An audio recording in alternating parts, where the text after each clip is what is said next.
O meu nome é Glauco Reis e eu vim aqui para falar um pouquinho sobre blockchain.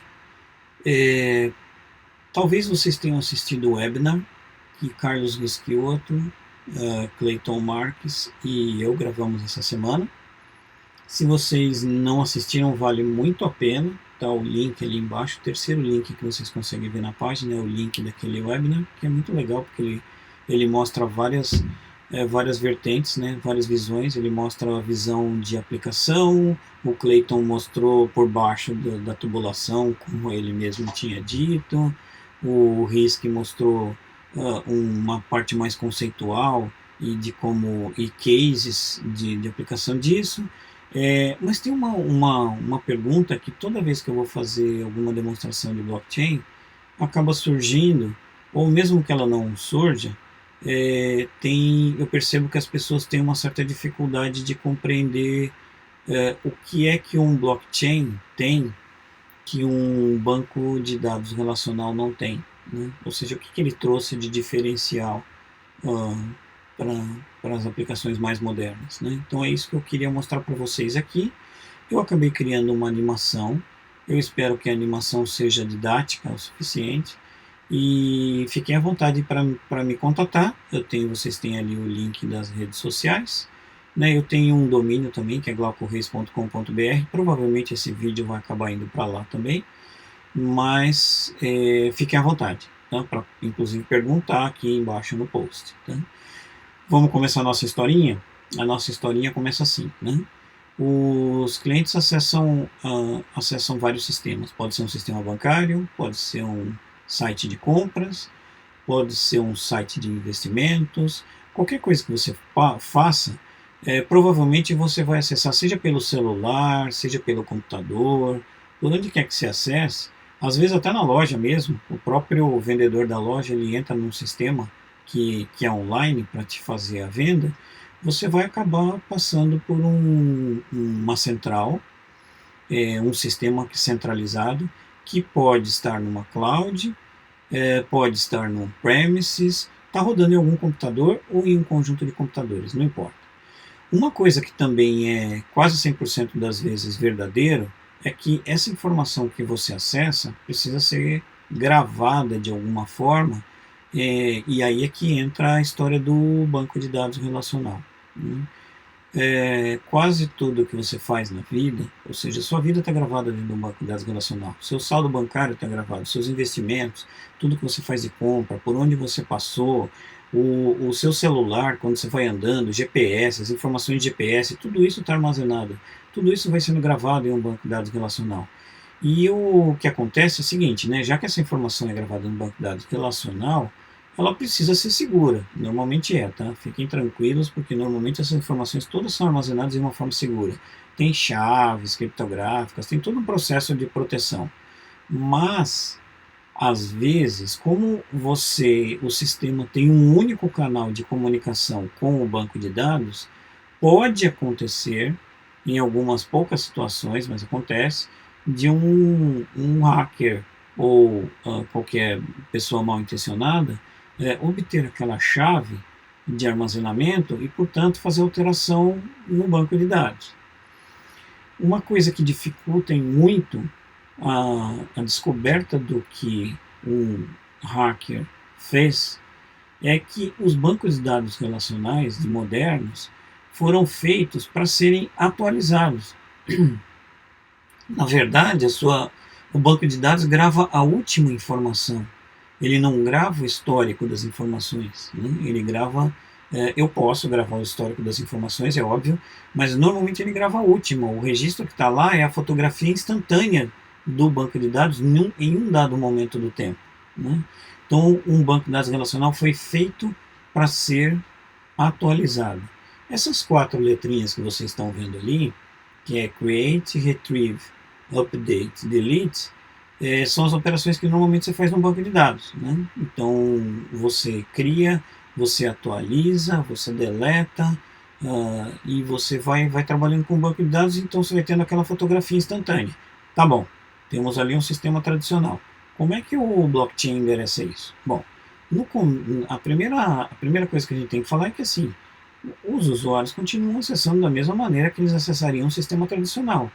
O sistema vai novamente acessar um conjunto de computadores, um computador, um conjunto de computadores que está numa cloud pública, privada, on-premises, em algum lugar existem esses computadores. E aqui vem a primeira característica do blockchain. O blockchain não é uma solução. Às vezes, eu vou em algum cliente e o cliente fala assim, eu vou colocar o blockchain aqui, ele vai resolver todos os meus problemas de fraude. Não. Você vai ter que construir um sistema ao redor de um blockchain para que ele traga a robustez que você deseja. Obviamente, colocando um blockchain, ele vai ser mais robusto do que um banco de dados relacional que está ali do lado esquerdo. Mas ele tem que ser construído. Bom, vamos seguir um pouquinho mais então, né? Da mesma maneira que um sistema tradicional grava num banco de dados relacional, o blockchain vai ter que armazenar em uma entidade. Essa entidade é um participante. Nós vamos chamar esse participante de peer, porque é o nome que você vai comumente encontrar por aí, né? O peer é um banco de dados, mas ele é um banco de dados que tem algumas características que são um pouquinho diferentes. A primeira característica é a seguinte: ao invés de todas as letras do CRUD, ele não tem update e não tem delete. Como que eu faço um update então no banco de dados do blockchain? Você insere um novo registro. Cada vez que você insere informação, um novo registro é criado. E como é que eu deleto a informação do blockchain? Você insere um registro falando que você gostaria de apagar aquelas informações. Isso funciona mais ou menos assim. Cada vez que você adiciona um registro, ele entra como um novo bloco no blockchain. Então vamos lá, eu fiz um débito, apareceu um registro ali. Eu fiz um crédito, apareceu um novo bloco ali. Agora, da mesma maneira que você consegue fazer isso, provavelmente um hacker também consegue obter informações ou alterar a informação. E aí depois você vai fazer as suas outras operações. Mas aí, o que mudou então em relação ao que era o banco de dados relacional? Mudou uma coisa essencialmente. As informações todas ao longo da linha do tempo foram armazenadas como blocos de uma cadeia. Então, de verdade, o que acaba acontecendo é que ao invés de você ter um registro sobrescrito pelo hacker que vai se perder na linha do tempo, você tem todo um conjunto de blocos que fica armazenado como uma sequência de informações. É uma lista ligada, o nome técnico disso é uma lista ligada, onde da primeira informação você consegue acessar a segunda, da segunda acessar a terceira e assim vai. Então, as informações no banco de dados do blockchain vão sendo armazenadas como uma cadeia de informações. Tá bom, mas você me falou que o hacker consegue mudar a informação do banco de dados relacional, é verdade, e embora eu possa identificar mais facilmente que o hacker invadiu porque elas estão registradas na linha do tempo. Como é que eu evito que isso aconteça, né? Bom, aí, do mesmo jeito que você tem um banco de dados relacional protegido com chaves, a gente vai criar uma entidade aqui que se chama CA. É uma entidade certificadora. Na verdade, a gente pode enxergar a CA como sendo alguém que guarda as várias chaves que vão existir dentro de um blockchain. Daqui a pouco vocês vão perceber que existem várias chaves que são utilizadas pelo sistema, e essa chave tem todo um protocolo de comunicação para que você obtenha ela para gravar uma informação. Então, o que eu estou dizendo para vocês na prática é assim: cada vez que o usuário faz uma transação, ele já obteve de antemão uma chave, e com essa chave ele gravou um registro no blockchain. Como o hacker não faz parte dessa rede toda, ele vai ter mais dificuldade em conseguir obter aquela chave da entidade CA. E, portanto, o que um hacker faria eventualmente vai se tornar um pouco mais difícil. Ainda não chegamos nos finalmente, né? Vamos lá. Essa é a primeira questão. Como o hacker não consegue inserir novos registros, porque ele precisa da chave que está na CA, que ele não tem, aí o hacker vai tentar um outro approach, que é o approach de modificar um registro legítimo e que foi inserido por um usuário. Então o que ele faz? Ele entra lá, por exemplo, e muda um bytezinho. Ele, ao invés de transferir R$ 10, ele transfere 5 e pega R$ 5 para ele. Só que o que acontece é o seguinte, cada registro daquele ali, ele acaba tendo um cálculo numérico que é chamado de hash, né? Esse hash funciona da seguinte forma, ele faz uma conta matemática com todas as informações que estão dentro do registro e gera um número único. Então, se o hacker for lá e modificar uma informação qualquer, o valor do hash também, teoricamente, seria modificado. Mas acontece que o valor do hash que é calculado no primeiro registro é gravado no segundo registro. E o segundo registro calcula novamente o hash com o hash do primeiro e joga o hash dele para o terceiro, que calcula novamente o hash e grava essa informação e joga para o quarto, e assim sucessivamente, de forma que, se o hacker conseguisse chegar ali no primeiro registro e modificar uma informação, ele teria que, na prática, modificar todas as informações que estão na cadeia do blockchain, o que torna a atividade de hackear bastante difícil. Isso por si só já é bastante complicado, né? Então, isso inviabiliza esse tipo de acesso por parte do hacker, né? Ou não inviabiliza, mas torna mais complexo o processo. Ou seja, cada registro tem um cálculo de hash, e o cálculo do hash do registro anterior é propagado para o registro seguinte, e para o seguinte, de forma que, se qualquer registro da cadeia for corrompido, você vai ter que reconstruir toda uma parte da cadeia a partir daquele ponto ali. Tudo bem até agora? Tranquilo? Vamos continuar um pouquinho mais então.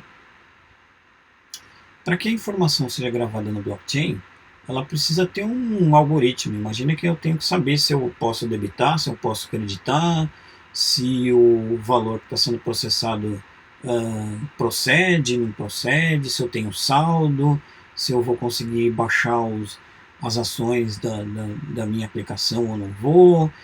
Quem faz isso, existe uma lógica de negócio que faz isso, que é chamado de Smart Contract. Eu não vou estar explorando a ideia do Smart Contract agora, depois provavelmente eu vou gravar um outro vídeo só para falar o que é um Smart Contract, mas tenha em mente o seguinte: o Smart Contract é a inteligência que faz com que o processamento dos blocos grave da melhor maneira possível, da maneira como deveriam ser cada um dos blocos que estão na lista ligada do processamento.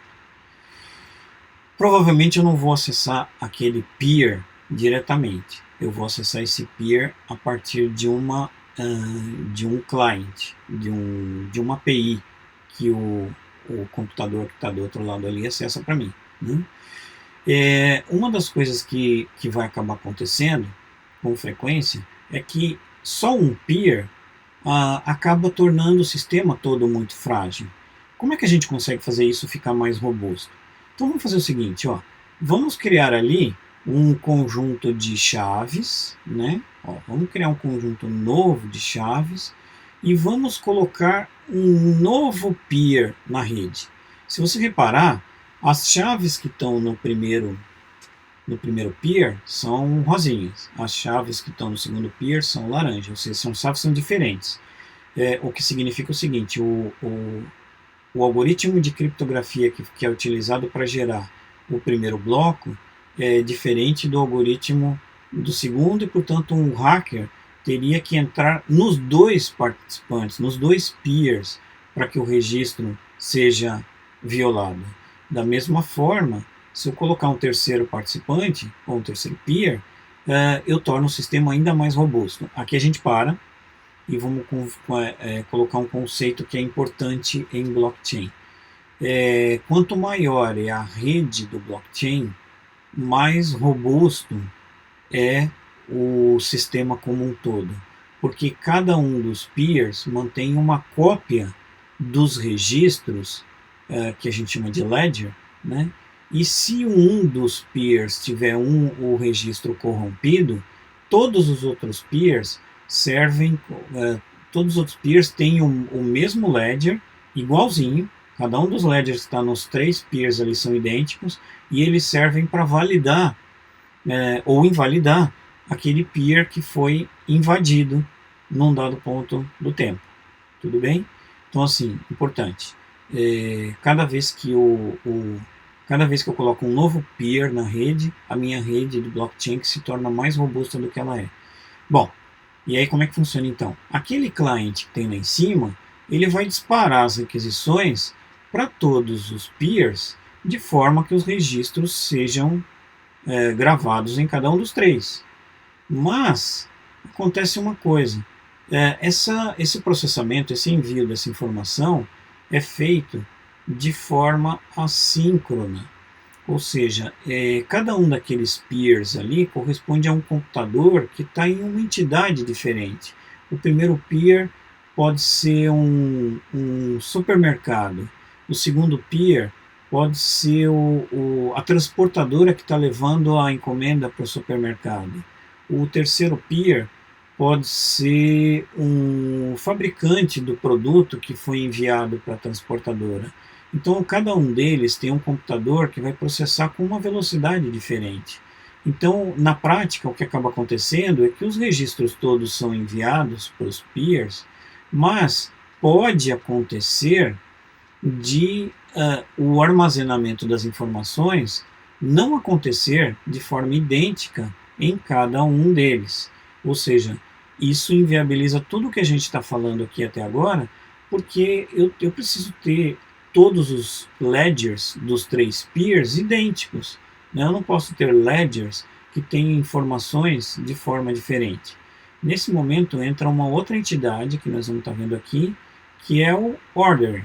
Né?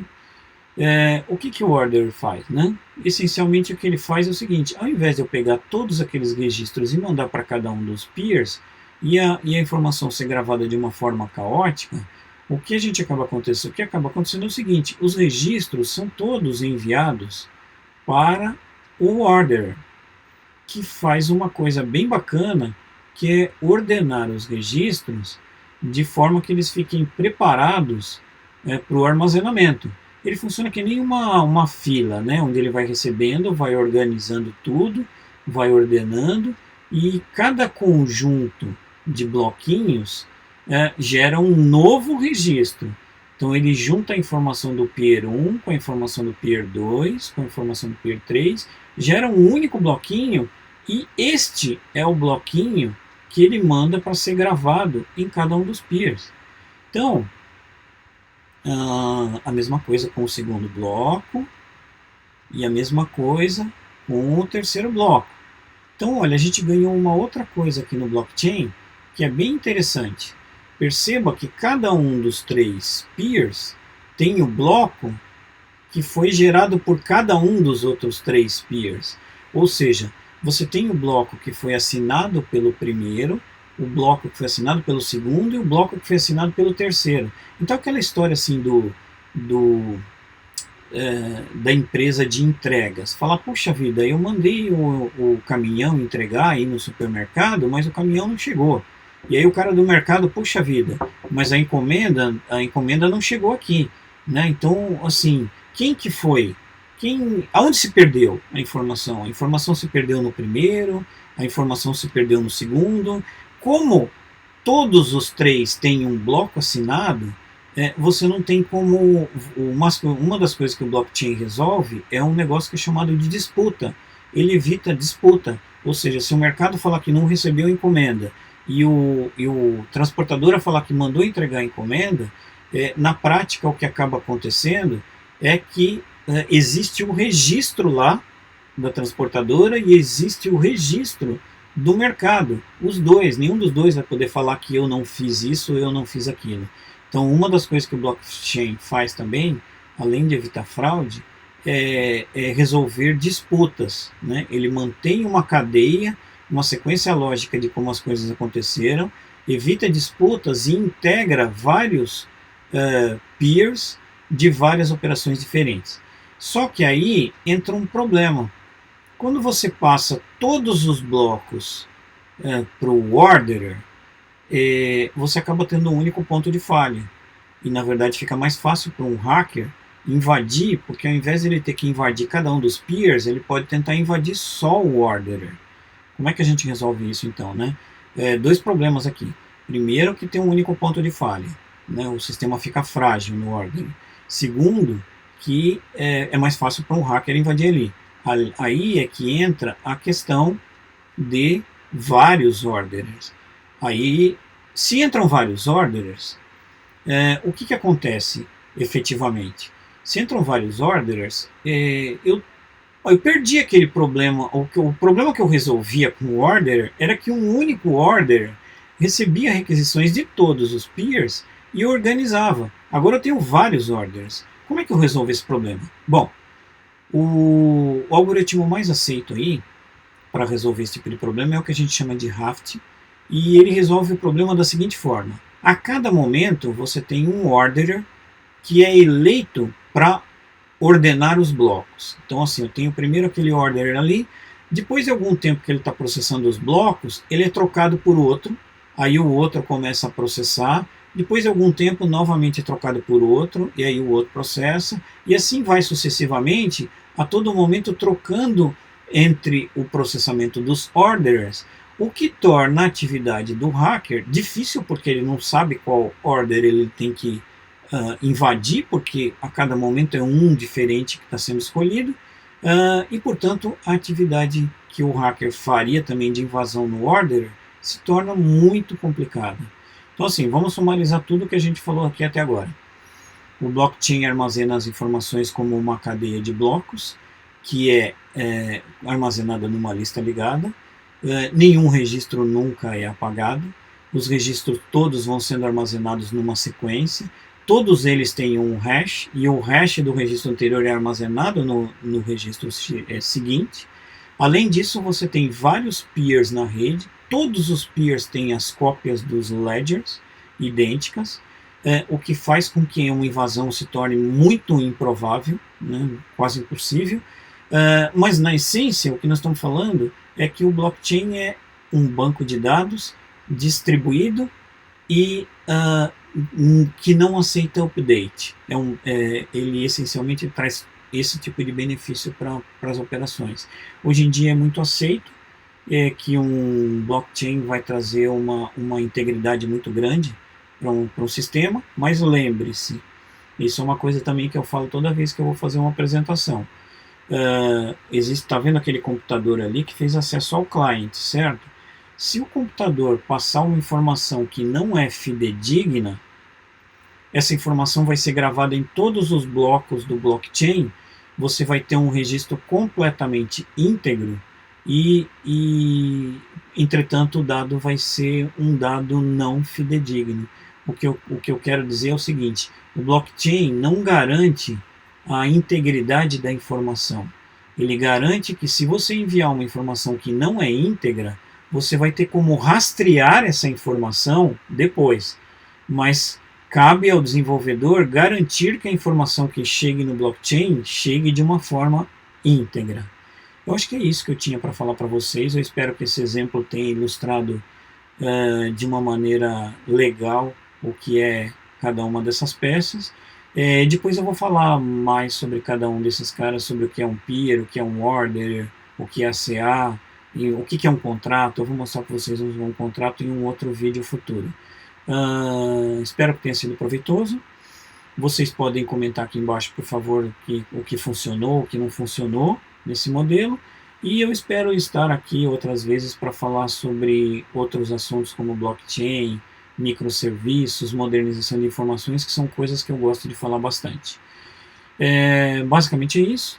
Obrigado, pessoal, e até uma próxima.